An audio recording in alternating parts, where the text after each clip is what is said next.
अरे बहू, ये क्या छोक दिया? धसक उठ रही है। माँ जी कोफ्ते बना रही हूँ, लेकिन मैंने तो कोफ्ते बनाने के लिए नहीं कहा।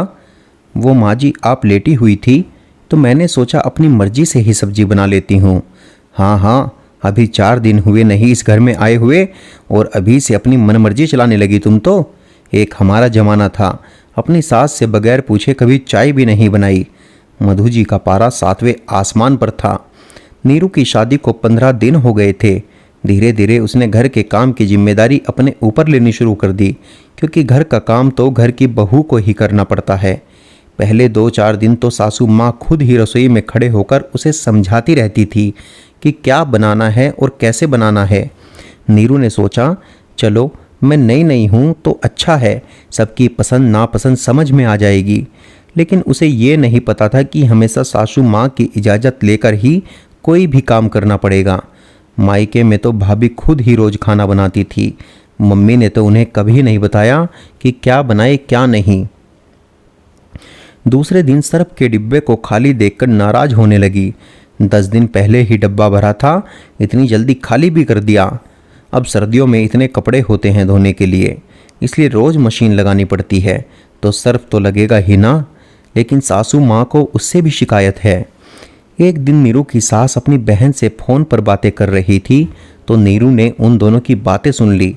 सासू माँ कह रही थी, बहन मैं तो अपने घर का सारा काम अपनी देख रेख में करवाती हूँ, नहीं तो बहू अपनी मनमर्जी करने लगेगी। तू भी अपनी बहू को कस के रखा कर, नहीं तो घर में तुम्हें कोई नहीं पूछेगा। हमारी तो कोई अहमियत ही नहीं रहेगी।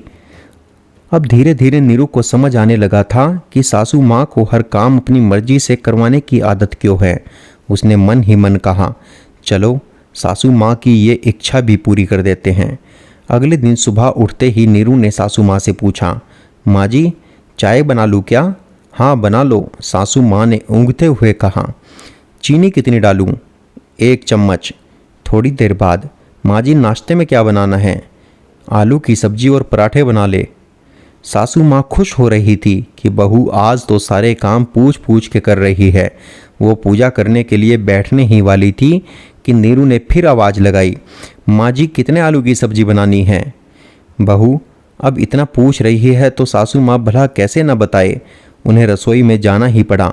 सारी चीज़ें बताकर जैसे ही बैठने लगी, नीरू ने फिर आवाज़ लगाई, माँ जी ज़रा मशीन में सर्फ डाल दीजिए, मुझे तो अंदाज़ा ही नहीं है। उन्हें मजबूरन फिर उठना पड़ा। दोपहर को जैसे ही सासू माँ आराम करने के लिए लेटी, नीरू ने आवाज़ लगाई, माँ जी खाने में क्या बनाना है? बहू दाल चावल बना लो। थोड़ी देर बाद, माँ जी कौन सी दाल बनाऊँ, मूंग की या उड़द की? मूंग की बना लो, सासू माँ ने खींचते हुए कहा। आज न तो वे ढंग से पूजा कर पाई न ही आराम कर पाई। नीरू मन ही मन मुस्कुरा रही थी, लेकिन साथ ही उसे सासू माँ को इस तरह परेशान करना अच्छा भी नहीं लग रहा था।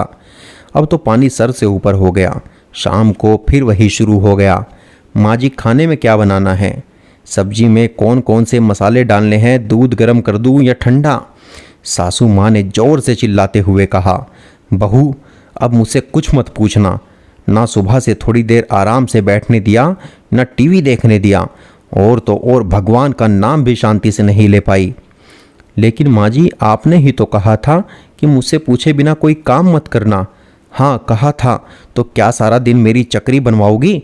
जो बनाना है जैसे बनाना है बना लो, बस समय पर सारा काम हो जाना चाहिए। नीरू मुस्कुराते हुए रसोई में चली गई।